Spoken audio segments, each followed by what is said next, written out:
RTC బస్సులో ఉచిత ప్రయాణం సరే, మరి ప్రైవేట్ ట్రావెల్స్ లో మహిళల భద్రత మాటేంటి?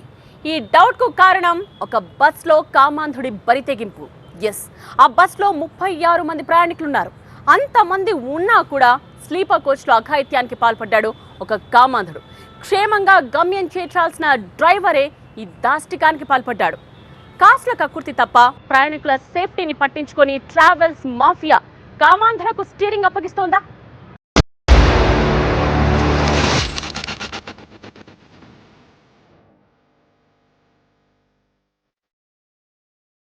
అర్ధరాత్రి స్వాతంత్రం సంగతి సరే, ఇంటా బయట మహిళలకు భద్రత ఉందా? గజానికో చెడబుట్టిన కొడుకు మద్యం, గంజాయి, డ్రగ్స్ మైకంలో మహిళలపై దాడులు, ఖూనీలు. నిత్యం ఎక్కడో అక్కడ అత్యాచారాలు, హత్యలు.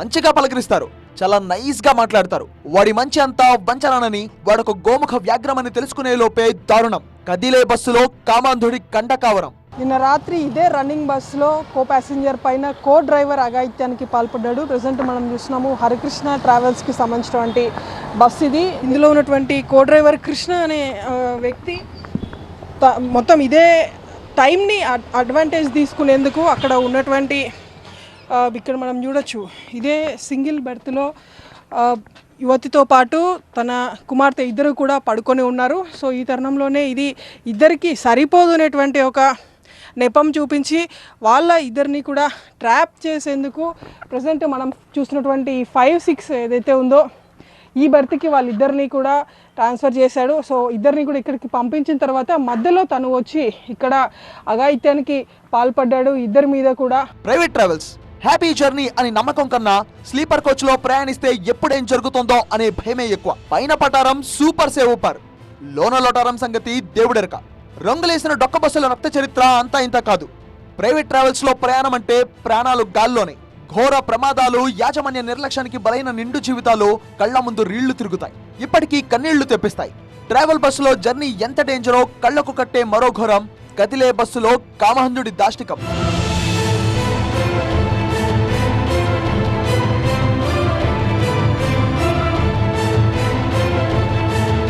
నిర్మల్ నుంచి ప్రకాశం జిల్లా పామూరుకు వెళ్తున్న హరికృష్ణ ట్రావెల్ బస్సులో ప్రయాణికురాలిపై అఘాయిత్యానికి తెగబడ్డాడు డ్రైవర్ కృష్ణ. లాంగ్ ట్రావెల్ కాబట్టి ఇద్దరు డ్రైవర్ ఉన్నారు. ఇద్దరు డ్రైవర్స్ ఉంటే దాంట్లో one of the driver Krishna అనే డ్రైవర్, మెయిన్ డ్రైవర్ యాక్చువల్లీ ఆయన ఒక 2 years నుంచి పనిచేస్తున్నాడు ఆ ట్రావెల్స్లో.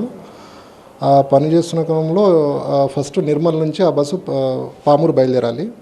ఆ క్రమంలో మధ్యలో ఒక డిన్నర్ హాల్ట్ అయింది. ఆ హాల్ట్ అయిన తర్వాత మెయిన్ డ్రైవరు మళ్ళీ సెకండ్ డ్రైవర్కి ఇచ్చేసిన తర్వాత ఎవరైతే లోన్లీ లేడీ ప్రయాణిస్తుందో బస్సులో, ఆ లోన్లీ లేడీతోటి ఆ డిన్నర్ అయిన తర్వాత పరిచయం చేసుకొని సింగిల్ బర్త్ నుంచి సెకండ్ డబుల్ బర్త్ ఉన్న సీట్లోకి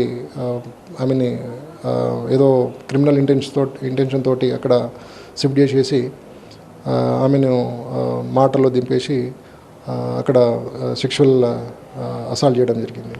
బస్సులో 36 మంది ప్రయాణికులున్నారు. అర్ధరాత్రి టైంలో ప్యాసింజర్లంతా గాఢ నిద్రలో జారుకున్నారు. సెకండ్ డ్రైవర్ కు స్టీరింగ్ అప్పగించిన కృష్ణ మహిళ పడుకున్న బెర్త్లోకి వెళ్లి దారుణానికి తెగించాడు.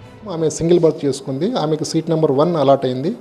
దాని తర్వాత మీరు ఇద్దరున్నారు కదా, తనతో పాటు ఒక పాప 9 years old తన పాప ఉంది, మీరు ఇద్దరున్నారు, మీకు ఇక్కడ కంఫర్ట్ ఉండదు, మీరు 5 and 6 బర్త్లోకి వెళ్ళండి అని చెప్పేసి ఆ బర్త్లోకి వాళ్ళని పంపించడం జరిగింది. దాన్ని అదునుగా చూసేసుకొని ఈ అక్యూజ్డ్ కృష్ణ అనే వ్యక్తి సెక్షువల్ అసాల్ట్ చేయడం జరిగింది. బాధితురాలు డైల్ 100కి కాల్ చేసి జరిగిందంతా చెప్పింది. ఆ టైం బస్ మేడ్చల్ సమీపంలో ఉంది. వెంటనే పోలీసులు అలర్ట్ అయ్యారు. తాన్నాక దగ్గర బస్సును గుర్తించి ఆపారు.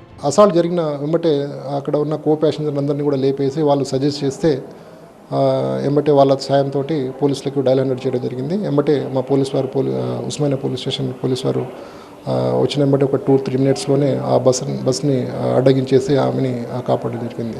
ఖాకీలకు సమాచారం తెలిసింది అని పసిగట్టిన నిందితుడు కృష్ణ బస్సు దిగి ఎస్కేప్ అయ్యాడు. మరో డ్రైవర్ సిద్ధయ్య సహా బస్ ఓనర్ను అదుపులోకి తీసుకుని ప్రశ్నించారు. డ్రైవరు మెట్టుగూడ ఏరియాలో బస్సు స్లో అయినాక అక్కడి నుంచి పారిపోవడం జరిగింది. అయితే అక్కడ డ్రైవింగ్ చేస్తున్న డ్రైవరు పేరు సిద్ధయ్య అనే వ్యక్తి మాకు అదుపులో ఉన్నాడు అని విచారిస్తున్నాము. ఇప్పుడు దానిపైన అయితే ఆ కంప్లైంట్ తీసుకొని ఆ లేడీ వివాహిత దగ్గర కంప్లైంట్ తీసుకొని కేసు రిజిస్టర్ చేయడం జరిగింది. దీనిపైన కూడా విచారణ చేస్తాము. ఈ అక్యూజ్ని కూడా పట్టుకుంటాం త్వరలో. ఇప్పుడు ఆమెను హాస్పిటల్ పంపాము. తర్వాత ఇప్పుడు రేపు జరిగింది కదా, నెక్స్ట్ ప్రొసీజర్స్ ఉంటాయి కదా, ఆ ప్రొసెస్ కంప్లీట్ చేస్తాం. డ్రైవర్ కృష్ణపై కేసు ఫ్రేమ్ అయింది. జరిగిన ఘటనతో బస్ ఓనర్ సీన్లోకి వచ్చాడు. గతంలో డ్రంక్ అండ్ డ్రైవ్ కేసులో పట్టుబడితే డ్యూటీ నుంచి తీసేశాడట. కానీ మళ్ళీ మొన్నే బతిమాల కొట్టే పనిలో పెట్టుకున్నాడు. ఇక జరిగిన ఘటనపై ఓనర్ వర్షన్ ఏంటంటే, ఇంతకుముందు మీ దగ్గర పనిచేసింది ఇది ఇంతకుముందు ఒక 4-5 నెలల కింద పనిచేశాడు. మానేజ్ ముందు అయితే నేను దింపేసిన డ్యూటీ. ఎందుకు దింపేసినాం? డ్రింక్ అండ్ డ్రైవ్లో దొరికి దింపేసిన తర్వాత మళ్ళీ మొన్న మన డ్రైవర్ అవసరం అలా వచ్చిండు, ఎక్కించింది. ఈ ఫస్ట్ ట్రిప్లో పోయి రావటం అవున తర్వాత సగం మొదలు రాత్రి 11-10 గంటల టైంలో డబల్ బెడ్ ఒకటి ఖాళీ ఉంటే దాంట్లోకి వెళ్ళిందంట. డ్రైవర్ రమ్ముండి పోయిందో లేదా ఆమె ఒకటే పోయిందో మనకి రన్నింగ్ ఇప్పుడు మన దగ్గర పైన ఏముండు మనకి దాని గురించి. అవున తర్వాత నోట్లో గుడ్డు కుక్కి నన్ను బలాత్కారం చేసింది ఈ అక్క అంటుంది. లోపల ప్రయాణికులు ఏమంటున్నారంటే, లేదు సాయంత్రం 6 గంటల నుంచి వాళ్ళిద్దరూ ఆ ఎల్వన్ సింగిల్ బెడ్ ఒకటే ఉంటుంది కదా, డ్రైవరు ఈ అమ్మాయి ఇట్లా కూర్చొని మాట్లాడుకుంటా ఉంటారు రాత్రి నుంచి. అందరు నిద్రపోయిన తర్వాత డబ్బుల్లోకి వెళ్ళారు ప్రయాణికులు అంటున్నారు. లాభాల రుచి మరిగిన ప్రైవేట్ ట్రావెల్స్ మాఫియా డొక్క బస్సులకు రంగు వేసి రోడ్డు ప్రమాదాల రూపంలో ఎన్నో జీవితాలను బలి తీసుకుంది. కాసుల కక్కుర్తి తప్ప వాళ్లకు బస్సుల కండిషన్ అక్కర్లేదు. ఇక డ్రైవర్ల కండక్ట్ తో అసలు పనే లేదు. తక్కువ జీతానికి వస్తే సరిపోయే అన్నట్టుగా తాగుబోతులకు స్టీరింగ్ అప్పగిస్తారు. కానీ ఇలాంటి ఘటన వల్ల డ్రైవర్ కృష్ణగాడి నిర్వాహకం వల్ల ప్రైవేట్ బస్ అంటే ఓ అభద్రత అనే ముద్ర పడుతోంది. అయితే అందరూ డ్రైవర్లు ఒకలా ఉండరు. ప్రయాణికుల్ని క్షేమంగా గమ్యం చేర్చడం కోసం తమ ప్రాణాల్ని పరంగా పెట్టేవాళ్ళు ఉంటారు. అలాంటి వాళ్లకు సాల్యూట్ కొట్టాలి. ప్రయాణికులతో చెలగాటమాడే ఇలాంటి వాళ్లను కఠినంగా శిక్షించాలి. సో మనం చూడొచ్చు మొత్తం దాదాపు ఒక 36 సీట్స్ ఉంటాయి. సో 36 ప్యాసింజర్స్ అంతా కూడా కంప్లీట్ ఫుల్ ప్యాసింజర్స్తో ఉన్నటువంటి రన్నింగ్ బస్సులో ప్రయాణికులకు భరోసా కల్పించాల్సినటువంటి డ్రైవరే ఈ విధంగా అఘాయిత్యానికి పాల్పడ్డాడు. సో ప్రజెంట్ ఇన్సిడెంట్ పైన ఓయూ పోలీసులు కేసు నమోదు చేశారు. బాధితురాలి కండిషన్ నార్మల్గానే ఉంది. ప్రజెంట్ ఆమె పైన లైంగిక దాడి అసాల్ట్ జరిగింది కాబట్టి ఆమెను హాస్పిటల్కి తరలించామని పోలీసులు చెప్తున్నారు. సో కొత్తగా ఐపీసీ బదులు బిఎన్ఎస్ వచ్చింది కాబట్టి బిఎన్ఎస్ 65 కింద అక్యూజ్డ్ పైన కేసు నమోదు చేశారు.